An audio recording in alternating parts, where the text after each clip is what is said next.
হেনাকে আর শ্বশুর বাড়ি পাঠাবেন না বেলাদি? না ভাই, ওই চামারের বাড়িতে হেনা আর যাবে না। কি বলবো ভাই, হেনার শাশুড়িটা এমন বজ্জাত, ভোর 4টে থেকে সানাই বাজাতে থাকে। ও বৌমা, ওঠো বাছা, ভোর 4 বেলা 4 হতে চললো। জামাইটা তো শুনেছি খুব ভালো। ভালো না ছাই, মা যদি বলে দাঁড়িয়ে থাক, দাঁড়িয়েই থাকবে। পুরুষ মানুষ, তার একটা ব্যক্তিত্ব থাকবে না? সব সময় যেন মায়ের আঁচল ধরা। এমন মেদামারা পুরুষ আমি বাপের জন্মে দেখিনি মা। আগে যদি একটু খোঁজ খবর নিয়ে দেখতে। ওই মুখ পোড়া ঘটক হারামজাদা ভিজিয়ে দিলে কোত্থেকে? কর্তা অমনি গলে জল। আমি পই পই করে বলেছি ভালো করে খোঁজ খবর নাও, বললে খোঁজ খবর নিয়েছি। ছেলেটি ব্যাংকের অফিসার, মা ছেলে ছোট সংসার, সুখেই থাকবে হেনা। এমন সুখ তেলের মতো গড়িয়ে পড়ছে, মরণ দশা। অমলের বিয়ে কি হলো? আর বলো না বাপু, মানুষের যেন একটা ছেলে না হয়। জ্বালিয়ে মারলে হতভাগা 40টা মেয়ে দেখেছি। ওর বাপ বলে দিয়েছে নিজের পাত্রী সে যেন নিজেই দেখে নেয়। কোথাও ভাব ভালোবাসা করেনি তো দিদি? দেখো আবার এই যুগের ছেলেদের মতিগতি বোঝা শিলের অসাধ্য। আমার বড়দির বড় ছেলে ডাক্তার, দিদির কত আশা ছিল লাখ টাকার যৌতুক ঘরে তুলবে। কত ধনী ধনী মেয়ের সম্বন্ধ এসেছে, দেখতে সুন্দর, আবার দেবে খোঁজাও করছে। আমার ছেলে বাবুর আর পছন্দ হয় না। শেষে দিদি বলল তুই তোর পছন্দ মতো মেয়েকে বিয়ে করে না বাবু। ব্যাস, এক নাক শাকচুন্নিকে ঘরে নিয়ে এলো। আমার ছেলে যদি সেরকম কিছু করে, আমি তার মুখও দর্শন করব না। আমার বড়দিও অমন কথাই বলেছিল। শেষে ওই মেয়েকে বরণ করে ঘরে তুলতে হলো। দেখো শোভা। বড়দি, আপনাকে একটা কথা বলবার ছিল। বলো। মানে ওই আপনি তো অমলের জন্য অনেক পাত্রই দেখলেন, আমার বড়দির মেয়ে নন্দিনীকে একবার দেখে আসুন না।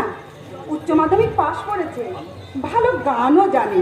অবশ্য দিদিরা বেশি কিছু দিতে থুতে পারবে না, যাবে না কিবার ভাসুর ঠাকুরকে নিয়ে। না, কিন্তু রূপ ধুয়ে জল খাবো আমি। তাছাড়া হাবাতের ঘরের মেয়েরা কোনোদিন ভালো হয় না। আমার বড়টা গরিব ঘরের মেয়ের বিয়ে দিয়ে নিয়ে এসে এখন হাড়ে হাড়ে টের পাচ্ছে গরিবের মেয়েদের নজর বড় ছোট হয়। আপনি কি সমান দিদি? আমিও তো গরিবের মেয়ে। আমার শ্বশুর শাশুড়ি দেওর ননদ কেউ বলুক দেখি। তোমার কথা আলাদা বাবু, তুমি তোমার স্বামী ভালো রোজগার করো, তুমি তো সংসারের কর্তা, তাই বলে সবাই কি আর তোমার মতো হবে নাকি? মেয়েটা কিন্তু খুব সুন্দরী ছিল বড়দি। বললাম তো, শুধু সুন্দরী হলেই চলবে না। নগদ 10 লক্ষ টাকা, 10 ভরি সোনা, পালঙ্ক, আলমারি, টিভি, ফ্রিজ যদি দিতে পারে, মেয়ে যদি আমার পছন্দ হয়, তবে আমি বিয়ে দিতে রাজি আছি। 10টা নয়, 5টা নয়, একটি মাত্র ছেলে আমার, তার বিয়ে তো আমি বিনা পণে দেব না বাপু। আপনার টাকার তো অভাব নেই বড়দি, একটা গরিবের মেয়েকে না হয় বিনা পণেই উদ্ধার করলেন। দেখো আরতি, তোমার বাবাও ঠিক এরকম ভাবেই কাঁদুনি গিয়েছিল, দয়া করে উদ্ধার করে দিন। দয়া তো করলাম, লাভ হলো কিছু? বড় জায়ের সম্মানটুকু পর্যন্ত দিলে না। কত দাম, কত দাম একখানা কাপড়ে? বড় জোর 150 টাকা, তাও জুটলো না তোমার বাবার। এই খোটা আমাকে সারা জীবন শুনতে হবে, এই খোটা আমাকে সারা জীবন শুনতে হবে। বাবা রিটায়ার করেছেন, দাদাদের হাতে সংসার। দাদারা যদি বড়দির প্রণামীর কাপড় না দেন, বাবা কি করবেন? কিছু মনে করো না। হায় আরতি, তোমার বড় জায়ের না বড্ড অহংকার। আমাকে বললো গরিবের মেয়েরা নাকি ভালো হয় না। আমার ইচ্ছা হচ্ছিল বলি, আপনি নিজেও তো গরিবের মেয়ে। তুমি কার কাছে শুনলে? হ্যাঁ, আমি জানি না। ওর বাপের বাড়ি আর আমার মামা বাড়ি পাশাপাশি। ও দাদারা কতদিন না খাইয়ে ঘাট ধাক্কা দিয়ে বাড়ি থেকে বার করে দিয়েছে বুড়োকে। আমার মামিরা ডেকে খাইয়েছে সেই বুড়োকে, তার মুখে আবার বড় বড় কথা। শুনেছি শুনেছি শাশুড়ি নাকি বৌমাদের জ্বালা যন্ত্রণা দেয়, কিন্তু বড় যা শাসন করে কোনো দিনও শুনিনি। কোনোদিন শুনেছো ভাই যে সিনেমায় যেতে গেলেও ওই বড় জায়ের হুকুম নিয়ে যেতে হয়। তোমার স্বামী কিছু বলেন না? তার কথা আর বলো না, সে তো পাথরের শীত, কিছু বলতে গেলেই হাসে আর বলে যাও না সহ্য করে, ক্ষমা হচ্ছে মহত্বের লক্ষণ। সত্যি কথা বলতে কি ভাই, কুমারী জীবনের মধুর স্বপ্নগুলো আমার স্বপ্নই রয়ে গেল, বাস্তবে রূপায়িত হলো না। কি স্বপ্ন দেখতে তুমি? বড় ঘরের বউ হওয়ার স্বপ্ন আমি কোনোদিনই দেখিনি। স্বপ্ন দেখতাম ছোট্ট একটা সংসার, স্বামী, দেওর, একটা ননদ, মাটির দেওয়াল, খড়ের ছাউনি, উঠোনে তুলসী মঞ্চ। সন্ধ্যাবেলায় সেই মঞ্চে আমি প্রদীপ জ্বালবো আর স্বামী কর্মস্থল থেকে ফিরে এসে মধুর গলায় ডাকবে আরতি। এ তো গ্রামের মেয়েদের স্বপ্ন। শহর আমার কোনোদিনই ভালো লাগে না ভাই, সব যেন যান্ত্রিক, প্রাণ নেই শহরে।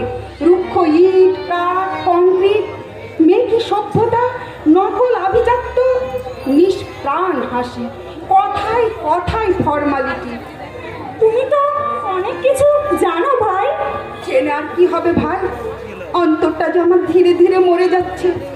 ইচ্ছা ছিল শিক্ষাকে জীবনের পেশা করব, বিয়ের হাড়ি কাঠে গলা বাড়িয়ে দেব না, কারণ কারণ খবরের কাগজে প্রতিদিন পড়ছি বধূ নির্যাতন, বধূ নির্যাতন আর বধূ নির্যাতন। পড়তাম পড়তাম আর আমার বুকটা কেঁপে কেঁপে উঠতো। ভাবতাম ভাবতাম আমারও যদি এই অবস্থা হয়। বিয়ে কেন করলে তাহলে?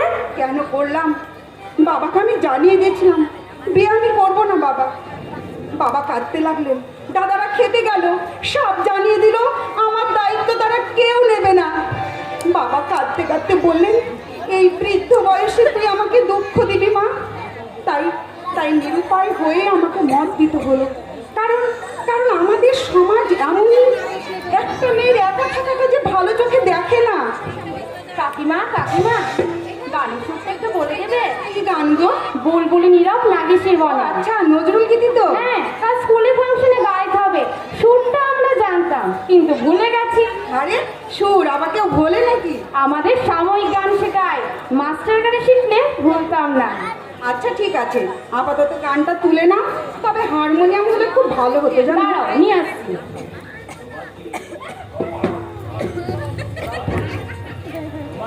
তোমার কি কোনো কাজকর্ম নেই আরতি? সেই তখন থেকে দেখছি গেলাচ্ছ। আমি কিছু বলিনি, বলতে গেলেই তো বলবে বর্তি মুখরা, বর্তি মুখ করে। কি না বললে? তর্ক করো না, মুখে মুখে তর্ক করো না। এই জন্যই আমি কর্তাকে বলেছিলাম জাত বংশ গোত্র দেখে ভাইকে বিয়ে করাতে। কি না তো কি বিদ্বেষ সহজ এনেছি। মারা ঝাঁটা চালটা মুখে। বর্দি, আপনাকে আমি সাবধান করে দিচ্ছি, মুখে যা আসবে তাই বলবেন না। আমি আপনার দাসীবাদী নই, এই বাড়ির প্রতিটি ইটের অর্ধেক অংশীদারি আমি। ওলা চালতামুখী জমের বাচ্চা। চলো। কি কি বললি তুই আমাকে? আমি ছোট লোক। আসো আসো কর্তার বাড়িতে। লাথি মেরে তো ছোট মুখ থেকে আমি ঘোষণা করে দিয়েছি আমার নাম বেলা মল্লিক নয়। দোস্ত তোমার রিনা। কাকিমা মুখ্য নয়, ফার্স্ট ডিভিশনে মার্ক পেয়ে বিএ পাস করেছে। তাকে তুমি যা খুশি তাই বলবে? তোমার পেটে যদি বিদ্যে থাকতো এমন অসমসূচা কথা বলতে পারতে না। ওলা হারামজাদি। তোমার জায়গাটা আমি বুঝি না। কাকিমা আইস পরীক্ষা দিয়েছে এবং সেটা বাকির জন্য হয়েছে, হয়তো ভালো থেকে পেয়ে যাবে কাকিমা। তোমার সেটা সহ্য হচ্ছে না। হ্যাঁ, চাকরি চাকরি হবে না, চাই হবে। কথাই বলে না হাতি ঘোড়া গেল তাল, মশা বলে কত জন। হাজার হাজার ছেলে মেয়ে বিএ এমএ পাস করে করে ঘুরে বেড়াচ্ছে, তাদের হচ্ছে না চাকরি আর ওর হবে চাকরি। একটা কথা বলে বেরাবি, রাগ করবেন না। বলো। পরিবারের বড়কে না অনেক সহ্য করতে হয়, বিশেষ করে যৌথ পরিবারের বড় গিন্নিকে। জানি বাছা জানি, তাই বলে ব্যাঙের লাথি খেতে হবে? আসল কথা কি জানো শোভা? এই কর্তাই ওর মাথাটাকে চিবিয়ে খেয়েছে। কথাই কথাই শুধু বলে ছোট বৌমা আমার সাক্ষাৎ সরস্বতী, আমার ঘরে লক্ষ্মী ছিল, সরস্বতী তো ছিল না। তাই সরস্বতীকে আমি গৃহবন্দী করেছি। সরস্বতী ছিল না মানে? মরণ দশা। তোমরা নাকি লেখা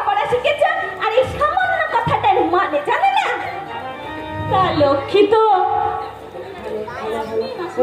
সে কথা তোমরা 10 জনেই বলবে, নামেই ছিল মল্লিক বাড়ি, তাল পুকুরে ঘটি ডুবতো না।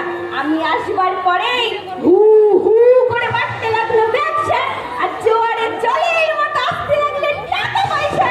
মা, মা, বাবা তোমাকে ডাকছে। তোর বাবা এই অসময় দোকান ছেড়ে বাড়িতে?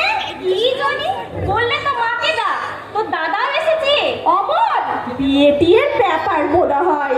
না বাপু, ব্যবসার ব্যাপার হবে।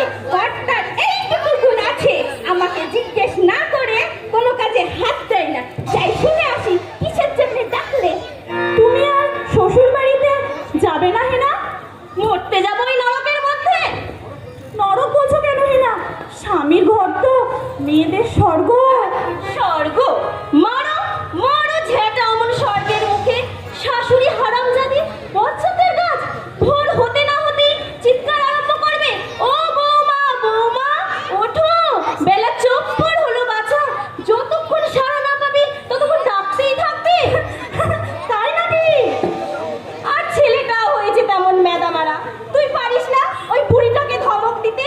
তিনটে তো মানুষ সংসারে, অত ভোরে উঠবার দরকারটাই বা কি? জামাই কি বলে? কি আর বলবে, বলে মা অনেক কষ্ট করে আমাকে মানুষ করেছে, কষ্ট করে লেখাপড়া শিখিয়েছে। আমি মায়ের একমাত্র সন্তান, মার কদিন সহ্য করে যাও। বয়ে গেছে আমার সহ্য করতে। বলে এসেছি যদি আলাদা বাসায় রাখতে পারো তবেই নিয়ে আসবে, নচেত হলুদগঞ্জে আমি আর যাব না। জামাই যদি আবার বিয়ে করে? বিয়ে করবে সে মুরত নেই। 7 ঘাটের জল খাইয়ে ছাড়বো তাহলে। জানো না আইন এখন মেয়েদের পক্ষে। আমি ইচ্ছে করলে ডিভোর্স করতেও পারি, কিন্তু তার সে সাধ্য নেই। মা তো বলেছে আদালতে গিয়ে মামলা করে খরপোশ আদায় করবে। কি ভেবেছে হারামজাদি? আমার ভাগের ঘরে ভোগের বাসা, আমার সোনার সংসারে আগুন জ্বালাতে এসেছে হারামজাদি। কি হয়েছে মা? কে আগুন জ্বালালো? কে? আমার ওই হারামজাদির নিত্যের জাহাজ। ইচ্ছে হচ্ছে কোনো মুখে ছেটিয়ে দি, ছেড়ে দি। ও আমার একটা মাত্র ছেলে মা। দাদা? হ্যাঁ না, তোর দাদা। কোন ফাংশনে ওই আরতি চালতামুখী দিদির মেয়ের গান শুনেছে, অন্তি মজে গেছে। এখন বলছে ওই মেয়েকে ছাড়া আমি বিষ খাবো। বিষ খাবে খা, তবু ওই জাতের মেয়ে তুমি ছেলের বউ করে ঘরে এনো না মা, শান্তি পাবে না। শান্তি শান্তি এখন তেলের মতো গড়িয়ে পড়ছে, মরণ দশা। আরো দিদি বলছিল মেয়েটি নাকি দেখতে শুনতে বেশ ভালো। মারা ঝাঁটা, ওই চালতামুখীটাই তো যোগাযোগ করে দিয়েছে, নইলে আমার দুধের বাচ্চা জানবে কি করে কোথায় ফাংশন করছে ওই চালতামুখী। গিন্নিমা, ও গিন্নিমা, ও গিন্নিমা, ইয়া মেয়ে মাত্র চিঠি দিয়ে গেল গো। ছোট মান্নাকে চাকরি হয়েছে গো। হ্যাঁ গো, হ্যাঁ।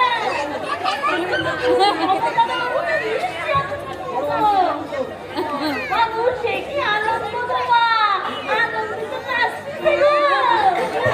দেখলি তোমারও হাসি পাবে গো। যাচ্ছি, পড়াচ্ছি একদম। ভাইয়ের বড় চাকরি হয়েছে, তাতে তোমার কি? লেজ গছিয়েছে। আই তো হেনা, পুরোর ভীমরতি ধরেছে। এত নাচানাচির কি হয়েছে বাবু? হয়তো কোনো অফিসে ঝাড়ুদারনির চাকরি পেয়েছে। না গো বলতে না, ঝাড়ুদারনি নয়, ম্যাজিস্ট্রেট গো, ম্যাজিস্ট্রেট। ম্যাজিস্ট্রেট? না না, ওরা আমাকে ম্যাজিস্ট্রেট দেখাসনি। এত ওসব কথা তোরাই বিশ্বাস করবি, আমি করবো না। কারণ আমার স্বামী ব্যাংকের অফিসার, বুঝেছিস? তুমি ঠিক শুনেছ তো? আরো দিদি কি জানি মা, বড়বাবু তো বললেন যে ছোট বৌমা নাকি মল্লিক বংশের মুখ উজ্জ্বল করেছে। মা আমার সাক্ষাৎ সরস্বতী। আমি বড়বাবুকে জিজ্ঞাসা করলাম কি চাকরি বাবা? তা বললেন এডিএম গো, এডিএম।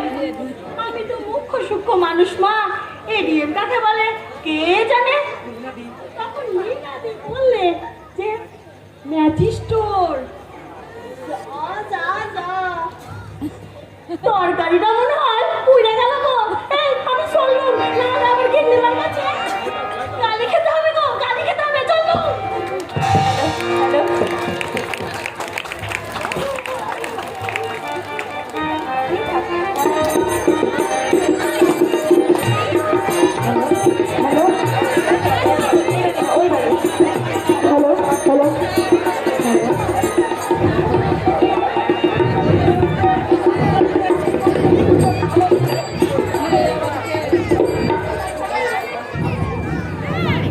আমি বলছি কি বাবা, তোর পেট শুকিয়ে থাকবে।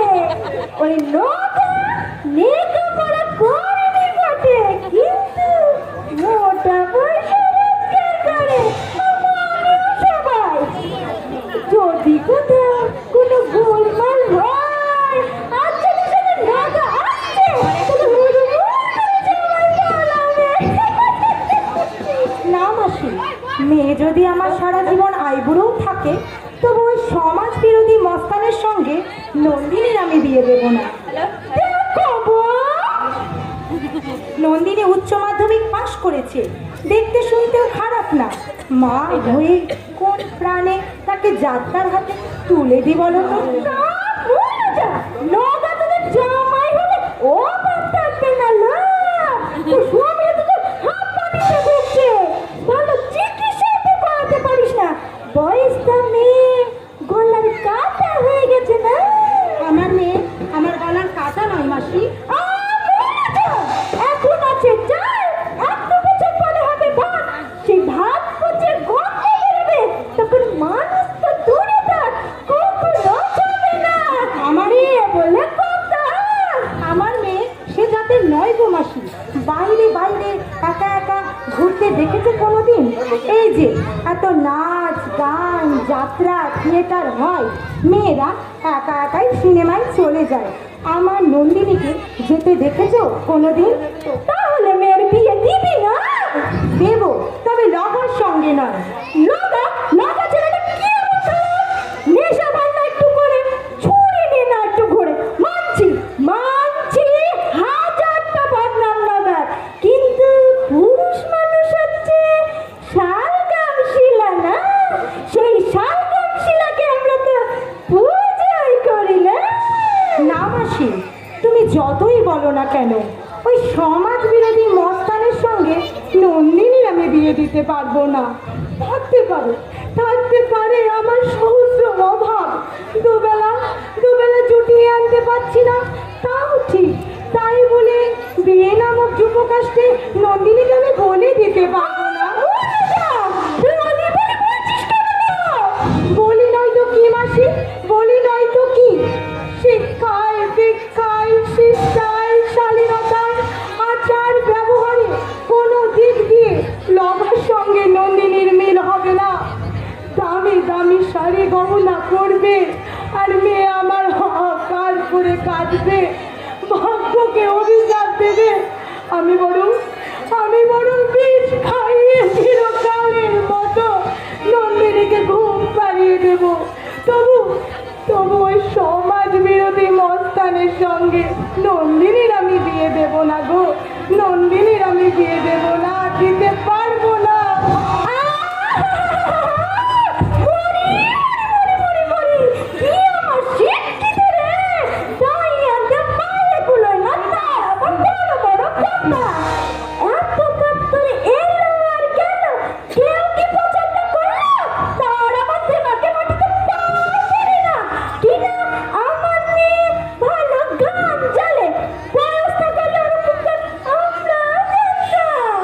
কর্তা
অনুরোধ করবো, আপনি যে সমস্ত মেয়েরা বাইরে দাঁড়িয়ে আছেন তারা ভিতরে আসলে অনেক জায়গা আছে, ভিতরে বসার জায়গা আছে, অনেকটা জায়গা আছে, আপনারা এসে বসুন।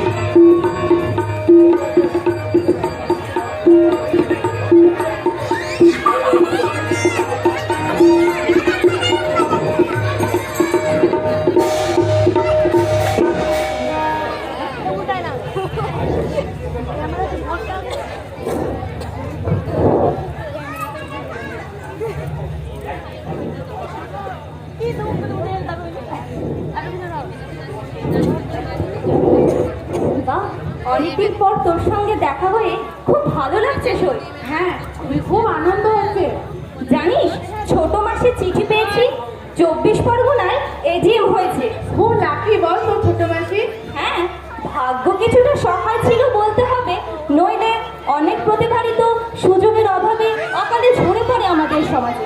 অবশ্য ছোট মাসি লিখেছে তার ভাসুর সহায়তা না করলে তার নাকি আর আইএস পড়া হতো না। তোর বিয়ের কি হলো? ঠিক হয়ে আছে। কোথায়? কার সঙ্গে? জমের সঙ্গে। নন্দিনী। ঠিক, ও কি কথা? বড় দুঃখে বলছি রে সই, তুই 2 মাস এখানে ছিলি না।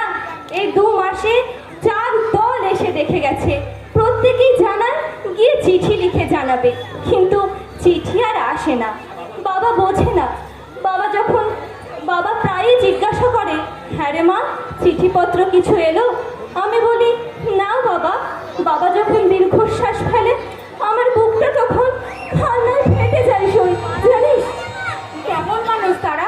একটা চিঠি দিয়ে সামান্য সৌজন্যবোধটুকু রক্ষা করতে পারে না?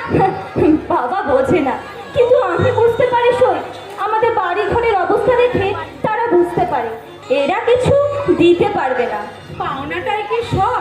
হ্যাঁ রে, বর্তমান সমাজে নারীর কোনো মর্যাদা নেই। বাজারে পণ্যের মতো মেয়েদের যাচাই করবে, দাঁত দেখবে, পা দেখবে, চুল দেখবে, হাইট কতটা বুঝে নেবে, কিরকম মুখশ্রী, তাদের ছেলের সঙ্গে মানাবে কি মানাবে না, রং আসল কি নকল। এরা কি মানুষ? আমাদের সমাজের শিক্ষিত মানুষ। ঝি কাম রাধুনি কাম শয্যা সঙ্গিনী, ছাই ফেলতে ভাঙা কুলো, যাদের জীবনের কোনো নিরাপত্তা নেই, প্রয়োজন ফুরিয়ে গেলে ঘাড় ধাক্কা দিয়ে তাড়িয়ে দেওয়া যাবে যে কোনো অজুহাতে, তারাই এই বাংলার মেয়ে। তাহলে বিয়ে? ওটা তো একটা সুমধুর ছলনা, বিবেকহীন প্রবঞ্চনা, ধাপ্পাবাজি। কথাগুলো ভাবলে নিজের ওপরে বড় ঘেন্না হয় সই। আমরা ভাবি আমরা সকলে সংসারের সকল মেয়েরা কি বিধাতার কি অপসৃষ্টি, কিন্তু অথচ মেয়েরাই সৃষ্টির উৎস। অনেক সমাজসেবী নেতা ফুলের মালা গলায় নিয়ে জ্বালাময়ী ভাষায় বক্তৃতা দেন, যৌতুক নেওয়া সামাজিক অপরাধ, আপনারা যৌতুক নেবেন না, যৌতুক চাইলে পুলিশে ধরিয়ে দেবে সেই নীতিজ্ঞানহীন পাষণ্ডকে। অথচ তিনি যখন ছেলের বিবাহ দেন তখন সকলের চোখের আড়ালে পাত্রীর বাবার কাছে তামাক টেনে আসেন। হ্যাঁ, ওই পুরুষ শাসিত সমাজে নারীর মর্যাদা কোনোদিন ছিল না, আজও নেই। নইলে তুই কি ভাবিস দ্রৌপদী স্বেচ্ছায় পঞ্চস্বামী গ্রহণ করেছিলেন? নিশ্চয়, নইলে ধর্মরাজ যুধিষ্ঠির কখনোই পাশা খেলায় হেরে গিয়ে দ্রৌপদীকে বাজি রাখতে পারতেন না। ঘরের স্ত্রী মানে কি নির্জীব বিষয় সম্পত্তি? যদিও আজ জানবার উপায় নেই দ্রৌপদী এই বর্বর আচরণের বিরুদ্ধে বিদ্রোহ করেছিলেন কিনা।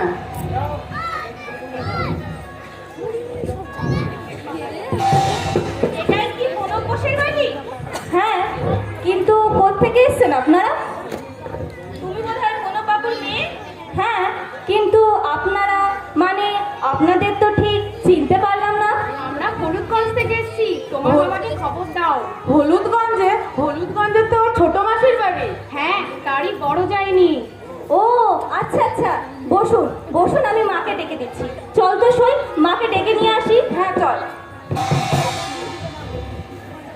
বাড়ি ঘরের অবস্থা দেখেছো মা? চোরের খোয়ার। যা বলেছো, দাদার রুচিরও বলিহারি। পাপ বুঝলি মা, এ হচ্ছে আমার গত জন্মের পাপ। মেয়েটি কিন্তু দেখতে ভালো মা। আর তুই ভালো না ছাই, রং ফর্সা হলেই বুঝি সুন্দর হয়। আমার তো মনে হয় আমাদের বাড়ির আতর হচ্ছে অনেক সুন্দর। নমস্কার দিদি, বসুন। আমার পরম সৌভাগ্য, গরিবের বাড়িতে আপনার পায়ে ধুলে পড়েছে। আরতির বিয়ের সময় যেতে পারিনি, কর্তার তখন ভীষণ অসুখ। দয়া করে বসুন দিদি, বসুন। আমি আরতির বড় যা। হ্যাঁ শুনেছি, তা আরতিকে নিয়ে এলেই পারতেন। বিয়ের পর ওর সঙ্গে আর দেখা হয়নি। আসবে কি করে? চাকরি পেয়েছে যে। হ্যাঁ, চাকরির খবরটা আমরা পেয়েছি। এটি বোধ হয় আপনার বড় মেয়ে। তা কোথায় বিয়ে দিয়েছেন? বিয়ে? আমরা একটু ঘুরে আসছি মা। দেখিস গিয়ে আবার। তুমি যত পারো বসিয়ে দাও, আমি কোনো কথাই বলছি না। এটি বোধ হয় ছোট মেয়ে, 2 মেয়ে 1 ছেলে আমার। তার বিয়ে দেব বলে পাত্রী খুঁজছি, কিন্তু কিছুতেই মনের মতো হচ্ছে না। মতন পাচ্ছেন না তো? পাবো কি করে? মেয়ে সুন্দরী কিন্তু হাবাতে, আবার লাখ টাকা যৌতুক দেবার ক্ষমতা আছে, কিন্তু মেয়ে দেখতে ভালো না। সব দিক সমান খুঁজলে পাবেন না দিদি। কিন্তু ভাই, আমি তো আর যেখানে সেখানে হতে দিতে পারি না। প্রেস্টিজ তো আছে। তা তো বটে। কম করে হলে 5 ঘন্টা মেয়ে দেখেছি। কোনোটা দাদু চোখ, কোনোটার রং মাধুরে, কোনোটার ওজন 1 টন, কোনোটার চোখ ছোট। অখাদ্য অখাদ্য সব। আপনি একটু বসুন দিদি, আপনি একটু বসুন। আমি একটু জল খাবারের ব্যবস্থা করি। না না না না, কিন্তু কেন? মা দোকানের মিষ্টি খায় না। যেদিন খেতে ইচ্ছে হয় বাড়িতে ছানা কেটে মিষ্টি তৈরি করে মা। কিন্তু মা, আমরা যে বড় গরিব, বাড়িতে মিষ্টি তৈরি করবার ক্ষমতা আমাদের কোথায়? কোনো দরকার নেই। তাহলে একটু চা। সস্তা দামের চা মা খাই না। 100 টাকা কেজি দরের চা আমার মায়ের খাওয়ার অভ্যেস। বেকার ওসব করে লাভ নেই। আপনি বড় মেয়েটিকে দেখান। আপনি কি আমার নন্দিনীকে দেখতে এসেছেন? শুনলাম মেয়েটি নাকি দেখতে সুন্দর, তাই বাবা বললে দেখে আই। আপনি একটু বসুন দিদি, আপনি একটু বসুন। আমি মেয়েকে নিয়ে আসছি। জানি না কার হাড়িতে হতভাগীর চাল দেওয়া আছে। তবে দিদি, দয়া করে যদি মেয়েকে আপনার কোলে ঠাঁই দেন, ঠকবেন না দিদি, ঠকবেন না।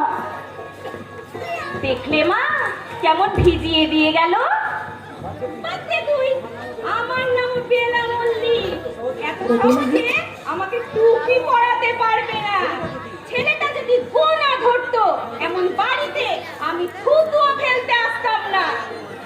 এই জাতের মেয়ে নিয়ে তুমি সুখী হতে পারবে কি? আমার তো মনে হয় পারবে না। ফাংশনে গান গাইতো, লাজ লজ্জাও কম বলেই মনে হলো। আমার হাতে পড়লে 2 দিনে টাইট দিয়ে দেবো। পারবে কি? তুই আমায় কতটুকু জানিস? লাথি মেরে একবারে ভাসুরের ঠ্যাং খোড়া করে দিয়েছিলাম। হ্যাঁ না হ্যাঁ, জিজ্ঞেস করে দেখিস তোর বাপকে এখনো কেমন লেঞ্চে হাঁটে তোর জেঠু। তোর শাশুড়ি মুখ কেমন ভোতা করে দিলাম, দেখতে পেরি না। আর সামান্য একটা পুচকে মেয়েকে জব্দ করতে পারবে না। কোথা থেকে এসেছো ভাই তোমরা? হলুদগঞ্জ থেকে। বাপরে, দেখতে বুঝি। হ্যাঁ, আপনার বাড়ি কি এখানে? আমাদের সামনের বাড়িটা আমার ভাইয়ের। মেয়েটি কেমন? তবে অনেক সম্বন্ধ এসেছে, কাউরিরই পছন্দ হচ্ছে না। হবে কি করে? বিনা পয়সায় কি মেয়েকে নেবে? একদমই কিছু দেবে না। দেবার সাথে নেই। আছে, কিন্তু দেবে না। কেন দেবে না? কেন? একটি মাত্র মেয়ে। আমি কিন্তু মেয়েকে সাজাইনি দিদি, যেমনটি ছিল ঠিক তেমনটি করেই নিয়ে এসেছি। বসো মা, ওনার পাশে গিয়ে বসো। নাম কি? নন্দিনী বসু। লেখাপড়া কতদূর করেছো? পাশ করেছি। গান টানও জানে। চুপ করো। না মানে বলছি তো তুমি চুপ করো। অমল মল্লিকের সঙ্গে কোথায় এলাপ হলো? অমন মল্লিক? আমার ছেলে। আমি চিনি না তো। চেনো